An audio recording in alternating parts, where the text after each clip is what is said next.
आतंकी देश पाकिस्तान में इन दिनों उसकी बनाई हुई मुसीबत उसी के घर में दिखाई दे रही है। सभी को पता होगा कि पाकिस्तान देश हमारे देश के लिए एक आतंकी देश है। अब वो खुद अपनी हुई मुसीबत में फंसता हुआ दिखाई दे रहा है। 11 अगस्त को जब पाकिस्तान अपनी स्वतंत्रता दिवस मनाने की तैयारी कर रहा था, उसी वक्त उसके सबसे बड़े प्रांत बलूचिस्तान से ऐसा दावा सामने आया जिसने इस्लामाबाद की बेचैनी बढ़ा दी है। बलूच अलगाववादी नेता मीर यार बलूच ने बलूचिस्तान को पाकिस्तान से आजाद बताते हुए रिपब्लिक ऑफ बलूचिस्तान के नाम से स्वतंत्र देश घोषित करने का दावा किया और दुनिया से इसे मान्यता देने की अपील की। लेकिन जरा रुकिए, क्या बलूचिस्तान सच में आजाद हो गया है या नहीं? इस घोषणा को अभी किसी देश ने आधिकारिक मान्यता नहीं दी है और बलूचिस्तान पर पाकिस्तान का नियंत्रण बना हुआ है। लेकिन फिर इस ऐलान को गंभीरता से क्यों लिया जा रहा है?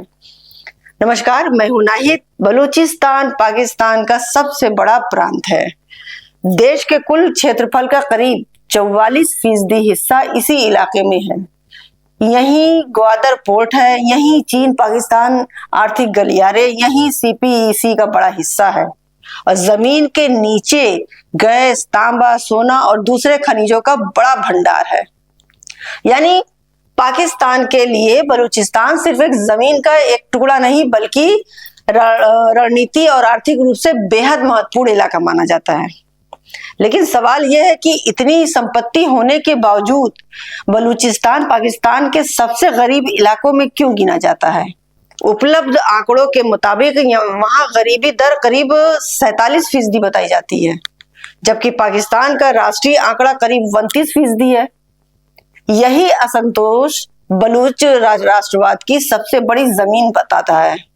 11 अगस्त का दिन भी इसी वजह से महत्वपूर्ण है। बलूच राष्ट्रवादी इस तारीख को अपनी ऐतिहासिक स्वतंत्रता से जोड़ते हैं। उनका दावा है कि 1947 में कलात की स्थिति अलग थी और बाद में पाकिस्तान में विलय विवादित परिस्थितियों में हुआ। इसी इतिहास को आधार बनाकर हर साल 11 अगस्त को स्वतंत्रता दिवस के तौर पर मनाया जाता है। लेकिन इस बार दावा और बड़ा है। मीर यार बलूच ने कथित तौर पर स्वतंत्र बलूचिस्तान के लिए सरकार, विदेश नीति, रक्षा व्यवस्था, पासपोर्ट और मुद्रा जैसी संस्थाएं बनाने की बात कही है। अब पाकिस्तान से सीधा सवाल है, अगर ये सिर्फ कुछ लोगों का दावा है तो बलूचिस्तान में इतने समय से सैन्य अभियान और सुरक्षा संघर्ष क्यों चल रहा है? क्योंकि जमीन पर भी हालात गंभीर हैं। बीएलए जैसे अलगाववादी संगठन पाकिस्तानी सुरक्षा बलों और सीपीईसी से जुड़े ठिकानों को निशाना बनाते रहे हैं। यानी ये सिर्फ सोशल मीडिया पर चल रही बयानबाजी नहीं बल्कि वर्षों से चला आ रहा वास्तविक इंसर्जेंसी और सिक्योरिटी कॉन्फ्लिक्ट है। और यहाँ पर पाकिस्तान की सबसे बड़ी विडंबना सामने आती है। एक तरफ पाकिस्तान कहता है कि बलूचिस्तान उसका अभिन्न अंग है, दूसरी तरफ उसी इलाके में गरीबी, राजनीतिक असंतोष, संसाधनों के बंटवारे और मानवाधिकारों को लेकर लगातार सवाल उठ रहे हैं। तो सवाल ये है कि अगर पाकिस्तान विकास कर रहा है तो असंतोष खत्म क्यों नहीं हो रहा है? अगर बलूच जनता को उसके संसाधनों में उचित हिस्सा मिल रहा है तो अलगाववादी आंदोलन को बार बार समर्थन क्यों मिल रहा है? और अगर पाकिस्तान सरकार मानती है कि समस्या सिर्फ कुछ हथियारबंद संगठनों की है तो फिर इतने लंबे समय से वहां पर स्थिरता खत्म क्यों नहीं हो पा रही है? भारत का एंगल भी यही यहाँ पर महत्वपूर्ण है। बलूच नेताओं ने भारतीय मीडिया की कवरेज और भारत की तरफ से पाकिस्तान में मानवाधिकारों के मुद्दे उठाए जाने की सराहना की है। लेकिन तथ्य साफ है, भारत ने बलूचिस्तान को स्वतंत्र देश के तौर पर मान्यता नहीं दी है।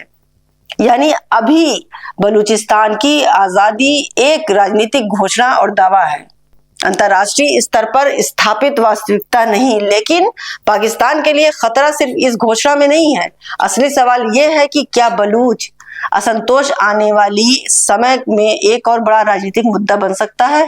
क्योंकि किसी नक्शे पर नया देश घोषित कर देना और जमीन पर नया देश बना देना दो बिल्कुल मुख्तलिफ बातें हैं।